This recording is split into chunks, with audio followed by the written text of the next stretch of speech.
SV news కి స్వాగతం. Bulletin లో ముందుగా హెడ్లైన్స్.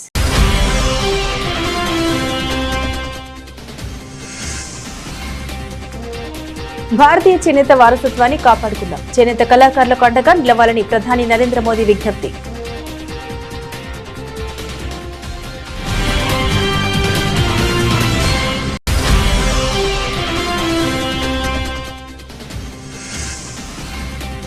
భారత ఇంధన రంగానికి కేంద్రం పెద్దపీట. 23,731 కోట్లతో జాతీయ గోవర్ధన్ పథకానికి ఆమోద ముద్ర.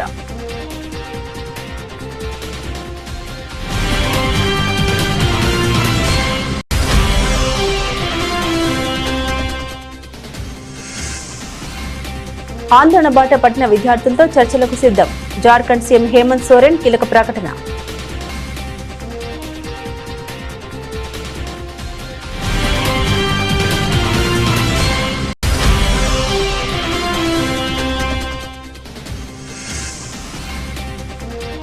సమాజంలో వివక్ష ఉన్నంత కాలం రిజర్వేషన్లు కొనసాగుతాయి. ఆర్ఎస్ఎస్ చీఫ్ మోహన్ భాగవత్ స్పష్టం.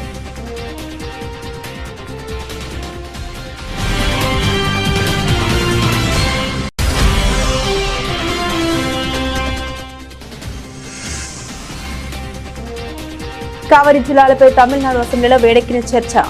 రాష్ట్ర రైతుల ప్రయోజనాలే తమకు ముఖ్యమని మంత్రి స్పష్టత.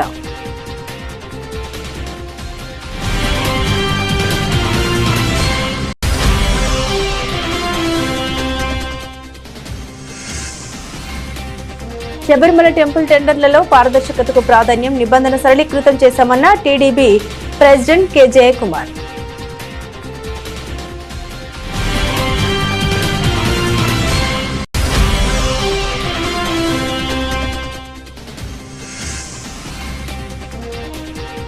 చేనేత కార్మికులకు ప్రభుత్వం పూర్తిగా అండగా ఉంటుంది. ప్రభుత్వమే పాతి శ్రీనివాస్ ప్రకటన.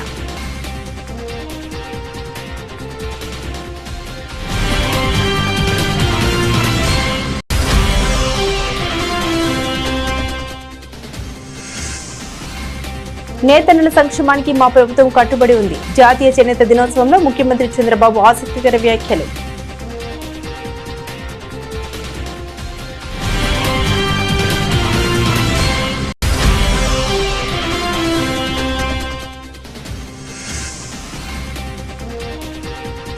ఏపీకి కృష్ణా నీళ్లు తరలించేందుకు రేవంత్ రెడ్డి సహకరిస్తున్నారు. మాజీ మంత్రి నిరంజన్ రెడ్డి ఆరోపణ.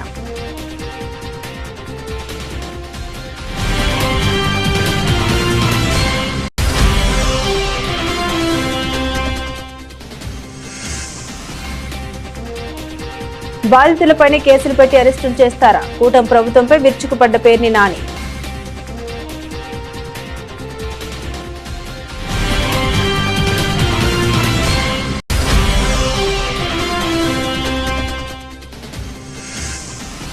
రామాయణ చిత్రానికి ఆస్కార్ రావాలని ఆకాంక్షించిన Maharashtra CM.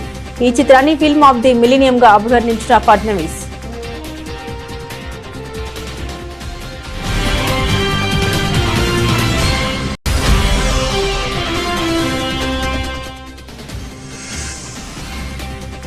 అదరగొట్టిన Praggnanandhaa Saint Louis title కైవసం. ఒక రౌండ్ ముందే విజేతగా నిలిచిన గ్రాండ్ మాస్టర్.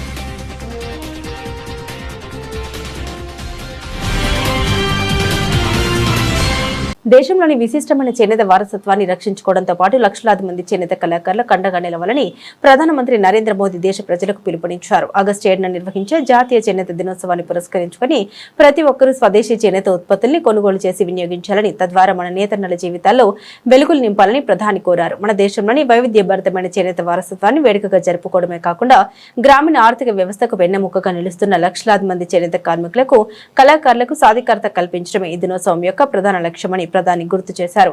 ప్రతి ఒక్కరు తమ రోజువారీ జీవితంలో చేనేత ఉత్పత్తుల్ని భాగం చేసుకోవడం ద్వారా వోకల్ ఫర్ లోకల్ ఉద్యమాన్ని మరింత ముందుకు తీసుకెళ్లవచ్చని, ఇది మన దేశీయ కళాకారులకు నిజమైన గుర్తింపు మరియు ఉపాధి అవకాశాలను అందిస్తుందని ప్రధాని మోదీ స్పష్టం చేశారు. साथियों, 1905 7 अगस्त हमें भूलना नहीं है। 7 अगस्त 1905 को देश की आजादी के लिए स्वदेशी आंदोलन का प्रारंभ हुआ था और आत्मनिर्भर भारत की नींव डाली गई थी। अंग्रेजों के खिलाफ देशवासियों ने एक बहुत बड़ी लड़ाई लड़ी थी। जन जन जुड़ गया था। अभी पिछले सप्ताह आप सबने फ्रेंडशिप डे मनाया। मैं आज आग्रह करता हूं 7 अगस्त हैंडलूम डे होता है।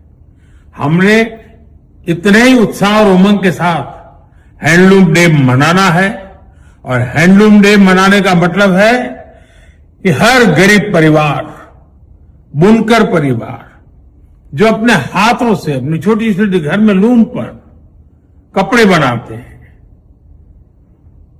और नई नई वैरायटीज होती है, आप देखिए ना क्या कुछ नहीं है। और आप भी तो इस प्रकार से एक हैंडलूम की वैरायटी के साथ GRWM वीडियो करके जरूर दुनिया के सामने अपनी बात रख सकते हैं, हैंडलूम के लिए लोगों को प्रेरित कर सकते हैं। हमारा काम है आत्मनिर्भर भारत बनाने के लिए हमारे इन छोटे छोटे छोटे गरीब परिवारों को भी आर्थिक रूप से समृद्ध करना। आइए हम स्वयं हैंडलूम से कुछ न कुछ खरीदें, उसका एक वीडियो बनाएं और देश और दुनिया में उस वीडियो को प्रचारित करें ताकि हमारे बुनकर भाई बहनों के सामर्थ्य का परिचय दुनिया को भी हो। आइए 7 अगस्त हैंडलूम डे, बहुत बहुत शुभकामनाएं। దేశంలో హరిత ఇంధన ఉత్పత్తిని పెంచడం మరియు వ్యర్థాల నుండి విలువైన శక్తిని సృష్టించే లక్ష్యంతో కేంద్ర ప్రభుత్వం మరో కీలక నిర్ణయం తీసుకుంది.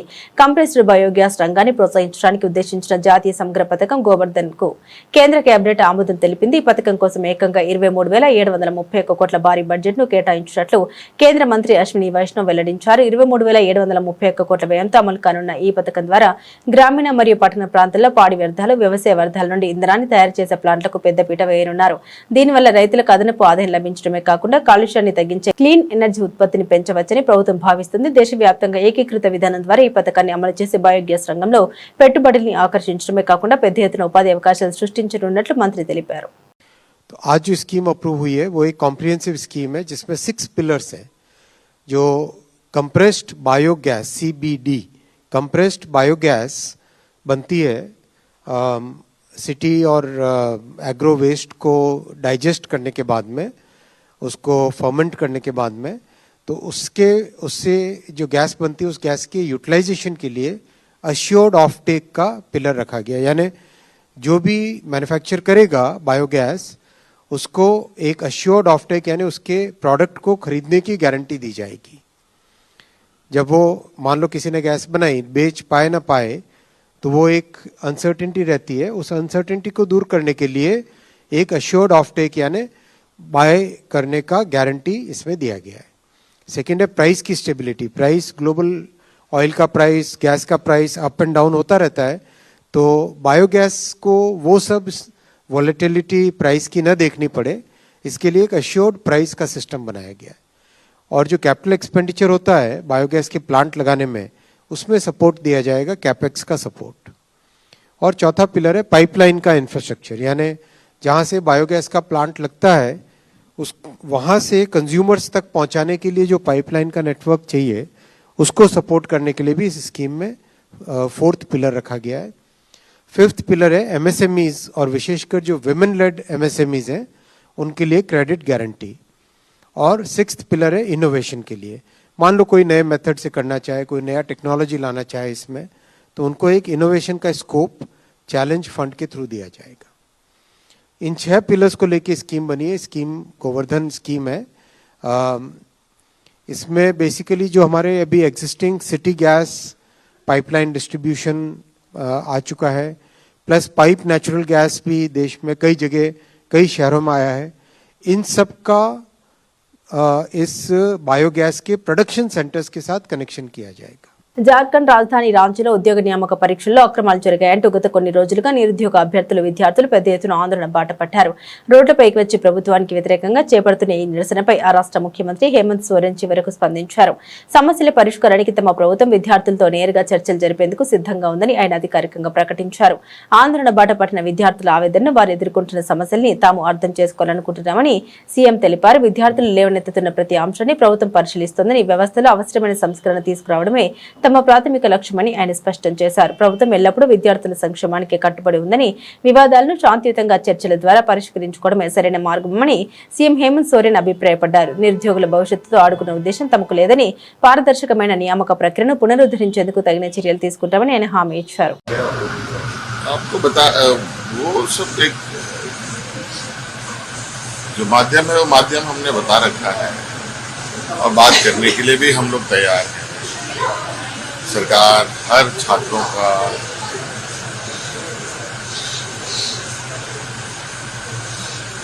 उनकी समस्या है उसको जानने की इच्छा रखती है और अब तो हम इस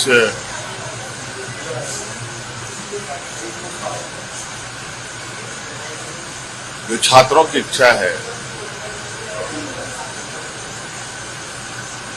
उस शिक्षा को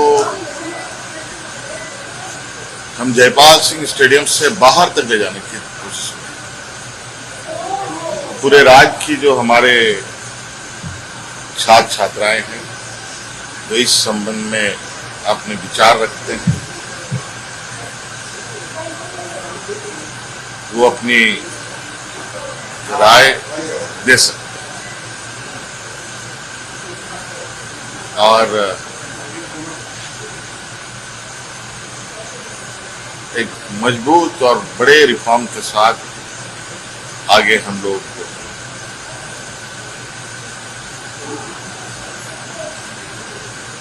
बच्चों की जो ये जिज्ञासा है उस जिज्ञासा को उनके अनुरूप बनाने के उद्देश्य से आगे बढ़े। రాష్ట్రీయ స్వయం సేవక్ సంఘ్ అధిపతి మోహన్ భగవత్ రిజర్వేషన్ల అంశంపై సంచలన ప్రాధాన్యత కలిగిన వ్యాఖ్యలు చేశారు. ముంబైలో జరిగిన జేఎన్జీ సమావేశంలో మాట్లాడిన ఆయన సమాజంలో సామాజిక వివక్ష నశించేంత వరకు రిజర్వేషన్ల వ్యవస్థ కొనసాగాల్సిందేనని స్పష్టం చేశారు. అదే సమయంలో రిజర్వేషన్ల ఫలాలను ఇప్పటికే పొందిన కుటుంబాలు వ్యక్తులు స్వచ్ఛందంగా వాటిని వదులుకుంటే అదే సామాజిక వర్గానికి చెందిన మిగతా నిరుపేదలకు మేలు జరుగుతుందని ఆయన అభిప్రాయపడ్డారు. సమాజంలో అసమానతలు, సామాజిక వివక్ష ఉనికిలో ఉన్నత కాలం రిజర్వేషన్లను సమర్థవంతంగా కొనసాగించాల్సిన అవసరం ఉందని ఆయన కుండబద్దలు కొట్టారు. అయితే రిజర్వేషన్ల ద్వారా లబ్ధి పొంది ఇప్పటికే ఉన్నత స్థానాలకు చేరుకున్న వారు తమ సమాజంలోని ఇతర నిరుపేద కుటుంబాలకు లబ్ధి చేకూరేలా స్వచ్ఛందంగా రిజర్వేషన్ ఫలాలను త్యాగం చేయాలని పిలుపునిచ్చారు. రిజర్వేషన్ల ప్రక్రియలో ఎలాంటి రాజకీయ జోక్యం ఉండకూడదని, నిజమైన లబ్ధిదారులకు అవి అందేలా పారదర్శకమైన అమలుపై మంత్రి మాత్రమే దృష్టి సారించాలని మోహన్ భగవత్ స్పష్టం చేశారు. बढ़िया आपने बताया ये, पर रिजर्वेशन ये एजुकेशन में और एम्प्लॉयमेंट में एक मुद्दा मेन है जो है रिजर्वेशन सर. और रिजर्वेशन जब से चालू हुआ है it is important to get reservation till the last person because the ones who do not get opportunities deserve the reservation. But शायद से अंबेडकर जी ने भी नहीं सोचा होगा कि रिजर्वेशन अब तक कंटिन्यू हो रहा है.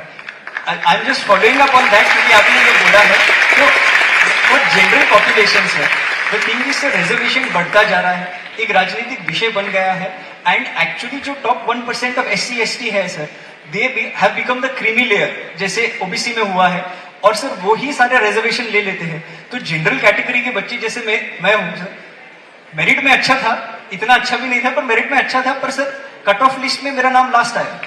तो सर मैं खाली इतना पूछना चाहता हूं कि reservation according to you do you think it should be lifelong or do you think now it is perhaps time in order to curtail reservation and bring it back both in employment and education sir? I will not answer you directly. I will ask you to go to what Dr. Babasaheb Ambedkar thought about reservation. If honestly we follow his advice, then there is no problem. Social कारणों से reservation है, social discrimination जब तक है reservation चलेगा. जिनको मिल गया और जिनका ठीक हो गया उनको उतना लाभ झारखंड चाहिए उन्होंने दे देना चाहिए. और अगर ये ठीक से होता है तो वहां ऐसे स्वर भी उठ रहे हैं जहां रिजर्वेशन मिलता है वो अब ऐसा थोड़े है लेकिन कहना शुरू हो गया है कि अब हमने ले लिया हमारा ठीक हो गया अब दूसरे को दे दो. कैटेगराइजेशन की मांग कुछ प्रांतों में हो गई, अभी सुप्रीम कोर्ट ने भी कह दिया. ये क्यों हुआ? इसलिए कि सबको मिलना चाहिए. తమిళనాడు అసెంబ్లీ వేదికగా కావేరీ జలాల వివాదంపై తీవ్ర చర్చ నడిచింది. పొరుగు రాష్ట్రం నుండి రావాల్సిన కావేరీ నీటి కేటాయింపులు సక్రమంగా జరగకపోవడంపై తమిళనాడు ప్రభుత్వం అసెంబ్లీలో తన నిరసన వ్యక్తం చేసింది. ఇప్పటి వరకు తమిళనాడుకు రావాల్సిన కోటాలో కేవలం 4 టీఎంసీల నీరు మాత్రమే వచ్చిందని, ఇక 41.412 టీఎంసీల నీరు పెండింగ్ లో ఉందని సభలో వెల్లడించారు. ఇప్పటి వరకు రాష్ట్రానికి కేవలం 4 టీఎంసీల నీరు మాత్రమే అందిందని, రావాల్సిన దాదాపు 41.412 టీఎంసీల నీరు ఇంకా బకాయి ఉన్నట్లు తెలిపారు. కర్ణాటక నుండి రావాల్సిన నీటిని రాబట్టేందుకు చట్టబద్దమైన మరియు పరిపాలనాపరమైన అన్ని చర్యలు తీసుకుంటున్నామని స్పష్టం చేశారు. రాష్ట్ర హక్కుల విషయంలో ఏమాత్రం రాజీపడే ప్రసక్తే లేదని అసెంబ్లీ వేదికగా ప్రభుత్వం పునరుద్ఘాటించింది. మరోవైపు డెల్టా జిల్లాల వ్యవసాయ అవసరాలకు కీలకమైన మేటూరు డ్యాంను తెరవడంపై కూడా త్వరలోనే సానుకూల నిర్ణయం తీసుకుంటామని సభకు తెలిపారు. నీటి నిల్వలు, కావేరీ ప్రవాహాన్ని ఎప్పటికప్పుడు సమీక్షిస్తున్నామని, రైతుల ప్రయోజనాన్ని దృష్టిలో ఉంచుకుని డ్యాం తలుపులు ఎప్పుడు తెరవాలనే దానిపై ప్రకటన చేస్తామని ప్రకటించారు. ஆனால் தற்போது நீர்வரத்து அதிகரித்த நிலையிலும் தமிழ்நாட்டுக்கு உரிய அளவு நீர் முழுமையாக வழங்கப்படவில்லை. 6/8/2026 காலை நிலவரப்படி தமிழ்நாடு பெற்றுள்ள மொத்த நீர் 4.947 டிஎம்சி மட்டுமே. இறுதி தீர்ப்பின்படி கிடைக்க வேண்டிய அளவு 46.359 டிஎம்சி ஆகும். இதனால் 41.412 டிஎம்சி பற்றாக்குறை ஏற்பட்டுள்ளது. தற்போது கர்நாடகாவின் 4 முக்கிய அணைகளுக்கும் நீர்வரத்து கணிசமாக அதிகரித்துள்ளது. அதே நேரத்தில் மேட்டூர் அணைக்கும் நீர்வரத்து மேம்பட்டு வருகிறது. இருப்பினும் கர்நாடகாவிலிருந்து தொடர்ச்சியான நீர்வரத்து, மேட்டூர் அணையின் நீர் இருப்பு, டெல்டா பாசன தேவைகள் மற்றும் குடிநீர் பாதுகாப்பு ஆகிய அனைத்தையும் ஒருங்கிணைந்து ஆய்வு செய்து நாள்தோறும் நிலைமையை அரசு கண்காணித்து வருகிறது. சூழ்நிலைக்கு தகுந்தபடி பாசனத்திற்கு மேட்டூர் அணை திறப்பது பற்றி முடிவெடுக்கப்படும். மாண்புமிகு தமிழ்நாடு முதலமைச்சர் அவர்களின் தலைமையிலான இந்த அரசு కావేరీ ఉరిమి தொடர்பாக ఎంత నిలయ ట్రావెంకూర్ దేవస్వం బోర్డు పరిధిలోని టెండర్ల నిర్వహణలో కీలక మార్పులు చోటు చేసుకుంటున్నాయి. టెండరింగ్ ప్రక్రియను మరింత పారదర్శకంగా, వేగవంతంగా మార్చేందుకు గాను బోర్డు చర్యలు చేపట్టింది. ఈ నియామకాలను మరియు కాంట్రాక్టుల కేటాయింపులో గతంలో ఉన్న కొన్ని అనవసరమైన కఠిన నిబంధనలు తొలగిస్తున్నట్లు ట్రావెంకూర్ దేవస్వం బోర్డు అధ్యక్షుడు కె జయకుమార్ వెల్లడించారు. చట్టబద్దమైన మరియు అధికారిక ఈ టెండర్ నిబంధనలన్నింటినీ ఖచ్చితంగా పాటిస్తూనే గతంలో అమల్లో ఉన్న కొన్ని అనవసరమైన నిరుపయోగమైన నిబంధనలు గుర్తించి వాటిని తొలగిస్తున్నామని ఆయన స్పష్టం చేశారు. ఈ మార్పుల ద్వారా టెండరింగ్ ప్రక్రియ మరింత పారదర్శకంగా, జవాబుదారీతనంతో సాగుతుందని ఆయన అభిప్రాయపడ్డారు. అర్హులైన కాంట్రాక్టర్లు, వ్యాపారులు ఎలాంటి ఆటంకం లేకుండా టెండర్లో పాల్గొనేందుకు గాను ఈ నిర్ణయం దోహదపడుతుందని అధికారులు భావిస్తున్నారు. దేవాలయంలో నిర్వహించే పనులు, కొనుగోలులో ఎటువంటి అవకతవకలకు తావు లేకుండా ఈ టెండరింగ్ వ్యవస్థను మరింత పటిష్టం చేస్తున్నట్లు బోర్డు అధ్యక్షుడు కె జయకుమార్ స్పష్టం చేశారు. നെയ്യെപ്പറ്റിയുള്ള ചോദ്യമാണല്ലോ. അതിനകത്തിപ്പോൾ ഞങ്ങൾക്കൊന്നും തൽക്കാലം ചെയ്യാനില്ല. അത് vigilance and anti corruption bureau അന്വേഷിക്കുകയാണ്. കോടതി പറഞ്ഞതിനനുസരിച്ചിട്ട് ഇവിടെ അന്വേഷണത്തിലൊക്കെ ആൾ വരുന്നുണ്ടെന്ന് എനിക്ക് തോന്നുന്നു. പത്രത്തിൽ കണ്ടതനുസരിച്ചിട്ട് പിന്നെ FIR ഇടുകയാണ് ദേവസ്വം ബോർഡിൻ്റെ മുൻ പ്രസിഡന്റിനും മെമ്പർക്കും എതിരായിട്ട്. എനിക്കതിനെപ്പറ്റി ഒന്നും പ്രതികരിക്കാനില്ല. പക്ഷേ ഒരു കാര്യം അതിൽ നിന്ന് ഞങ്ങൾ പഠിച്ച പാഠം, ഇത് ഇനി ആവർത്തിക്കാൻ പാടില്ല. ഇത്തരത്തിലുള്ള തീരുമാനങ്ങൾ എടുക്കാൻ പാടില്ല. അതുകൊണ്ട് ഈ ശബരിമല വഴിപാടിന് വേണ്ടി വാങ്ങുന്ന എല്ലാ സാധനങ്ങളുടെയും പ്രൊക്യൂർമെൻറ്റിൽ അങ്ങേയറ്റത്തെ സുതാര്യതയും ജാഗ്രതയും പുലർത്തുക എന്നുള്ളതാണ് ഇപ്പോഴത്തെ നമ്മുടെ തീരുമാനം. ഇന്നത്തെ പത്രത്തിൽ തന്നെ നമ്മളത് വളരെ വ്യക്തമായിട്ട് കൊടുത്തിട്ടുണ്ട്. 24 ഐറ്റംസ് നമ്മൾ ഓപ്പൺ ടെൻഡറിലേക്ക് പോവാണ്. ഇന്നത്തെ ബോർഡ് ഈ ടെൻഡർ നടപടികൾ കുറച്ചും കൂടി സുതാര്യവും മത്സരാധിഷ്ഠിതവുമാക്കാനുള്ള ചില ഗൈഡ് ലൈൻസ് കൂടെ ഇന്ന് തീരുമാനിക്കും. പ്രത്യേകിച്ച് കുത്തക ലേലങ്ങളെ സംബന്ധിച്ച്. കുത്തക ലേലം ചെയ്തിട്ടില്ല, നമ്മൾ ചെയ്യാൻ പോകുന്നേ ഉള്ളൂ. അപ്പോൾ അതിന് ഇന്നത്തെ ബോർഡിലെ പ്രധാന ഒരു തീരുമാനം ആ ഗൈഡ് ലൈൻസാണ്. എങ്ങനെ കുത്തക ലേലത്തിലും ഇതുപോലെ തന്നെ ആക്ഷേപങ്ങളൊക്കെ പണ്ടും ഉണ്ടായിട്ടുണ്ട്. చేనేత రంగాన్ని బలోపేతం చేయడంతో పాటు నేతన్నల ఆర్థిక అభివృద్ధికి తెలంగాణ ప్రభుత్వం అనేక సంక్షేమ కార్యక్రమాలను అమలు చేస్తుంది. జాతీయ చేనేత దినోత్సవం సందర్భంగా ప్రభుత్వ విప్ ఆది శ్రీనివాస్ కీలక వ్యాఖ్యలు చేశారు. చేనేత కార్మికులకు నిరంతర ఉపాధి కల్పిస్తూ వారి ఆర్థిక పరిస్థితి మెరుగుపరచడానికి ప్రభుత్వం పూర్తిగా కట్టుబడి ఉందని ఆయన స్పష్టం చేశారు. నేతన్నలకు ఏడాదంతా నిరంతరం పని లభించేలా ప్రణాళిక రూపకల్పన చేస్తున్నామని, వారి ఉత్పత్తులకు సరైన మద్దతు ధర మరియు మార్కెటింగ్ సౌకర్యాలు కల్పించడంపై ప్రభుత్వం దృష్టి సారించిందని ఆయన వివరించారు. చేనేత కార్మికుల ఆర్థిక పురోగతి లక్ష్యంగా కొత్త పథకాలు, రాయితీలను సక్రమంగా అందిస్తున్నట్టు తెలిపారు. చేనేత వస్త్రాన్ని ప్రోత్సహించడానికి ప్రతి ఒక్కరూ ముందుకు రావాలని, ప్రభుత్వం సైతం అధికారులకు, సిబ్బందికి చేనేత దుస్తుల్ని ధరించేలా ప్రోత్సహిస్తోందని గుర్తు చేశారు. నేతన్నల సంక్షేమం కోసం ప్రభుత్వం మెల్లవెల్లలా అండగా ఉంటుందని ఆది శ్రీనివాస్ భరోసా ఇచ్చారు. చేనేత దినోత్సవం సందర్భంగా నేతన్నల యొక్క ఐక్యత, నేతన్నలకు రాష్ట్ర ప్రభుత్వం ద్వారా అందించేటువంటి సంక్షేమ కార్యక్రమము, చేతి నిండా పని కల్పించేటువంటి కార్యక్రమాన్ని గుర్తు చేసుకునే క్రమంలో జిల్లా కేంద్రంలో నేతన్నకు పూలమాల ద్వారా రాష్ట్ర ప్రభుత్వం ద్వారా గౌరవాన్ని ఇచ్చేటువంటి సందర్భం, తద్వారా ప్రభుత్వం పక్షాన నేను కానీ జిల్లా కలెక్టర్ గారు కూడా ఇప్పుడే గరిమగల్లో కూడా వచ్చి పూలమాల సమర్పించి పోయినటువంటి సందర్భంలో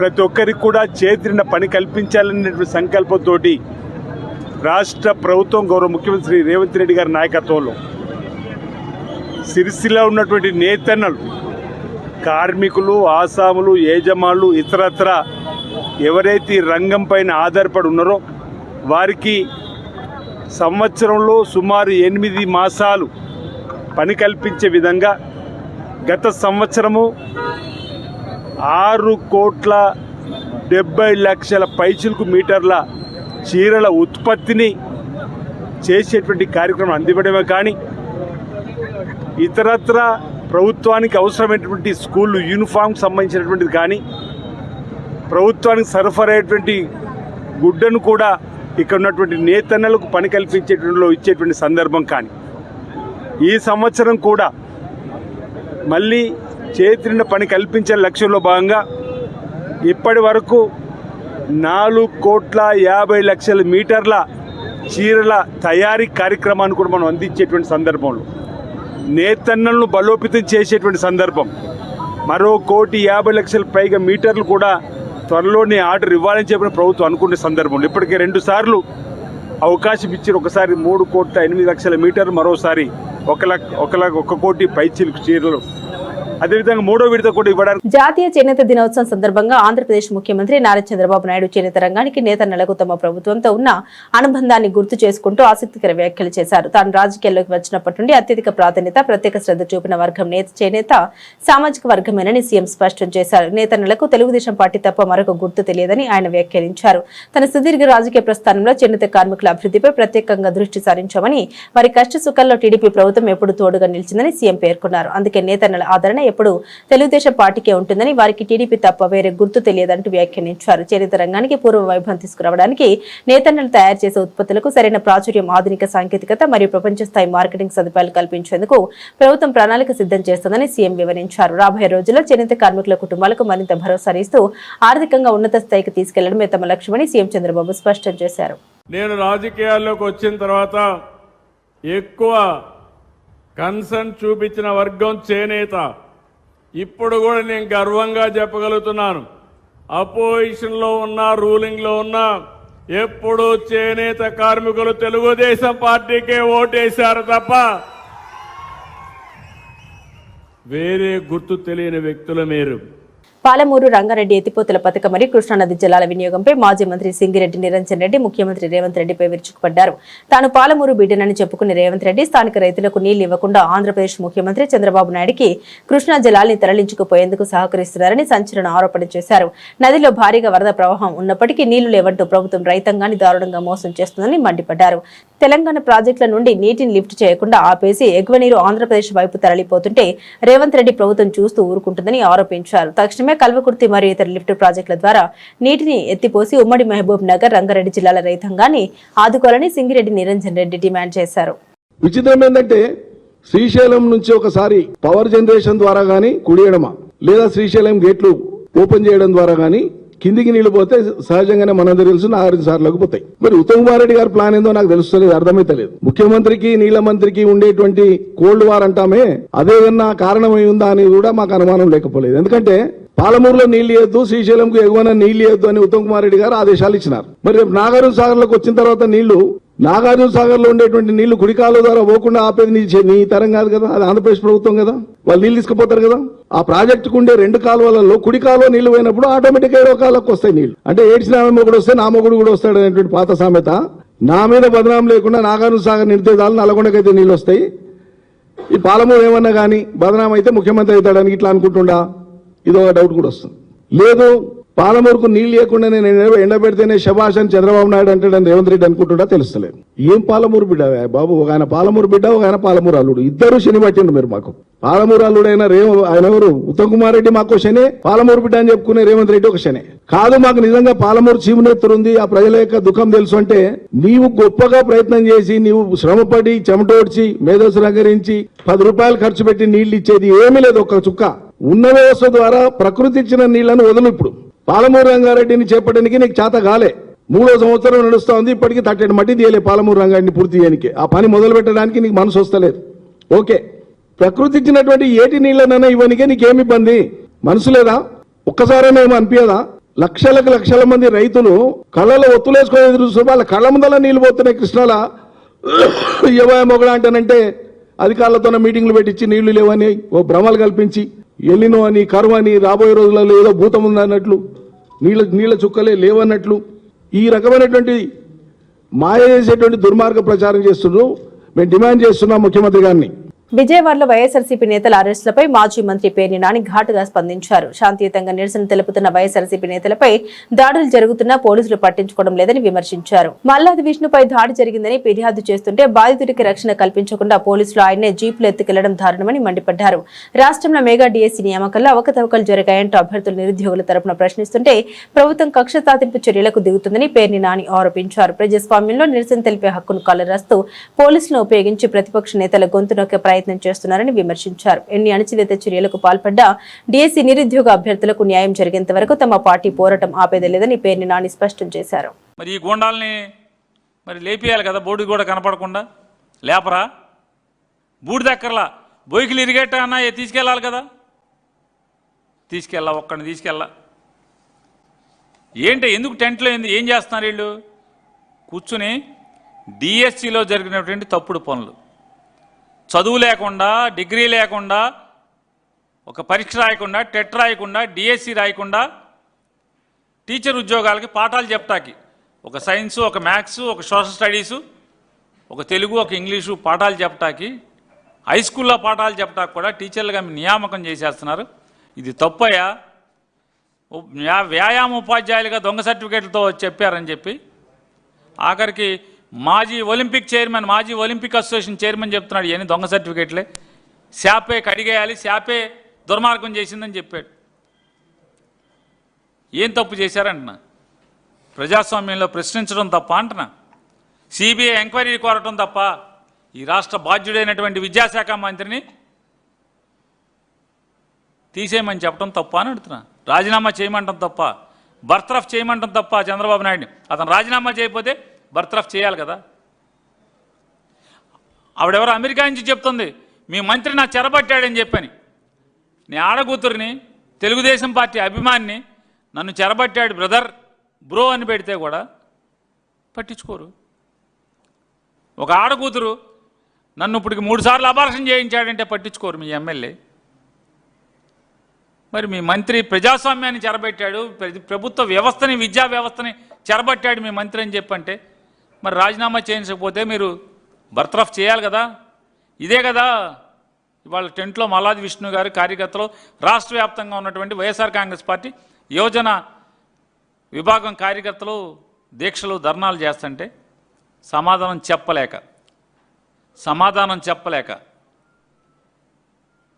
మరి ఇలా గొంతులు నులిపితే, గొంతు మీద పీక మీద కాలేసి తొక్కితే, దీక్షా శిబిరాల మీద బ్రిటిష్ వాళ్ళలాగా వెనకటికి స్వాతంత్ర సమరంలో నితేష్ తివారీ దర్శకత్వంలో అత్యంత ప్రతిష్టాత్మకంగా తెరకెక్కుతున్న రామాయణ చిత్రంపై మహారాష్ట్ర ముఖ్యమంత్రి దేవేంద్ర ఫడ్నవీస్ ఆసక్తికర వ్యాఖ్యలు చేశారు.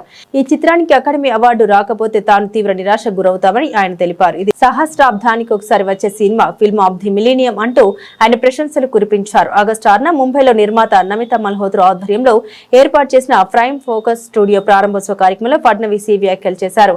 రణబీర్ కపూర్, యష్, సాయి పల్లవి ప్రధాన పాత్రలో నటిస్తున్న ఈ చిత్రాన్ని ఆధునిక సాంకేతికతతో మన కథని యువతరానికి చేరవేసే ప్రయత్నంగా ఆయన గతంలోనే అభినందించారు. Express my thoughts that I'll be very disappointed with the jury of Academy Awards if Ramayana doesn't get Oscar.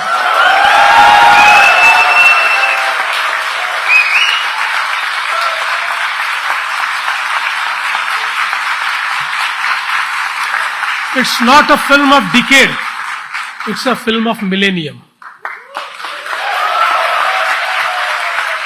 And would like to congratulate all of you who have actually put in your efforts into making of Ramayana.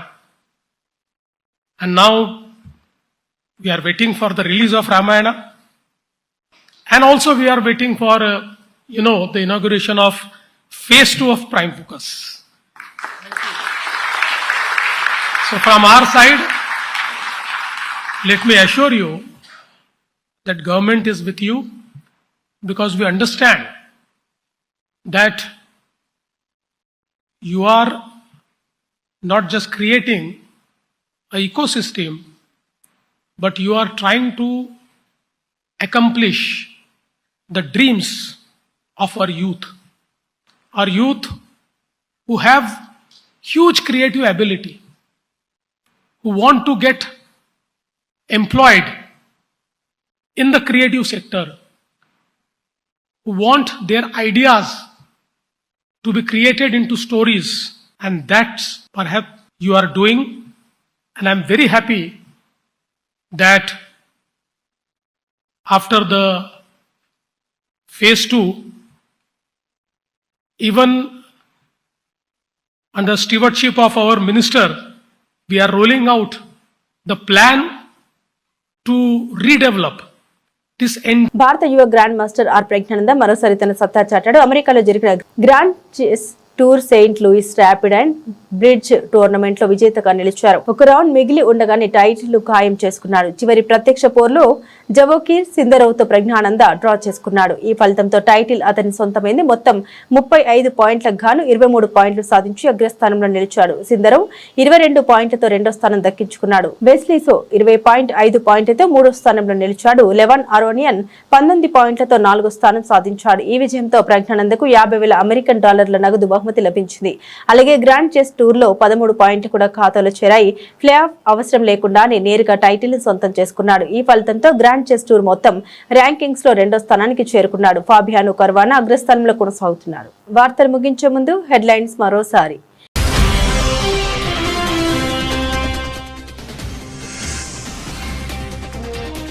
భారతీయ చేనేత వారసత్వాన్ని కాపాడుకుందాం. చేనేత కళాకారులకు అండగా నిలవాలని ప్రధాని నరేంద్ర మోదీ విజ్ఞప్తి.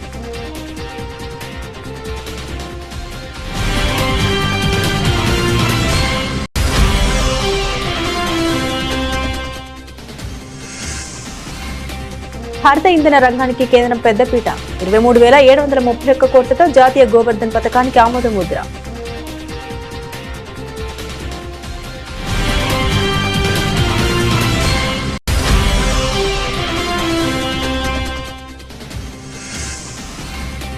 ఆందోళన బాట పట్టిన విద్యార్థులతో చర్చలకు సిద్ధం. జార్ఖండ్ సీఎం హేమంత్ సోరెన్ కీలక ప్రకటన.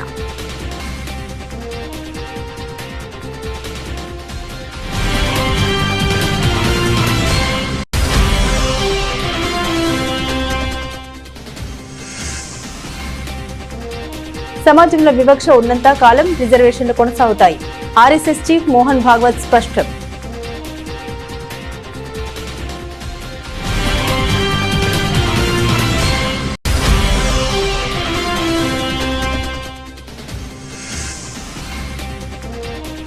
కావలి జిల్లాలపై తమిళనాడు అసెంబ్లీలో వేడెక్కిన చర్చ. రాష్ట్ర రైతుల ప్రయోజనాలే తమకు ముఖ్యమని మంత్రి స్పష్టత.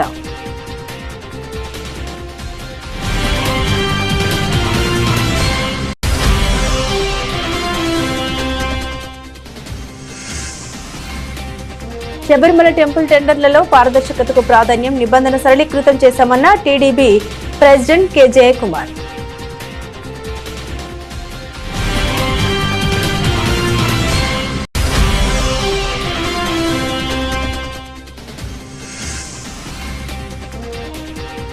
చేనేత కార్మికులకు ప్రభుత్వం పూర్తిగా అండగా ఉంటుంది. ప్రభుత్వమే పాది శ్రీనివాస్ ప్రకటన.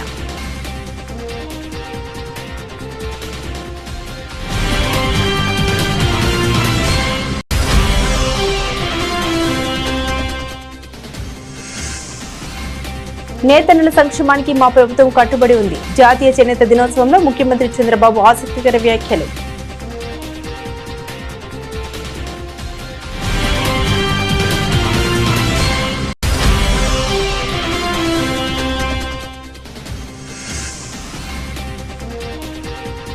ఏపీకి కృష్ణా నీళ్లు తరలించేందుకు రేవంత్ రెడ్డి సహకరిస్తున్నారు. మాజీ మంత్రి నిరంజన్ రెడ్డి ఆరోపణ.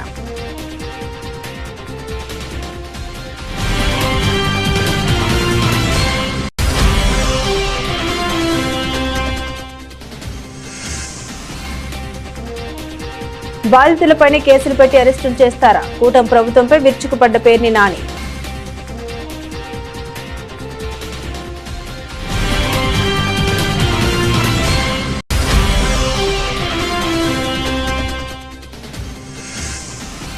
రామాయణ చిత్రానికి ఆస్కర్ రావాలని ఆకాంక్షించిన Maharashtra CM.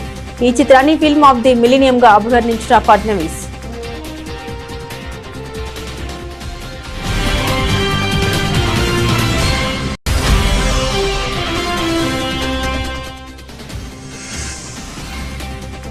అదరగొట్టిన Praggnanandhaa Saint Louis title కైవసం. ఒక రౌండ్ ముందే విజేతగా నిలిచిన గ్రాండ్ మాస్టర్.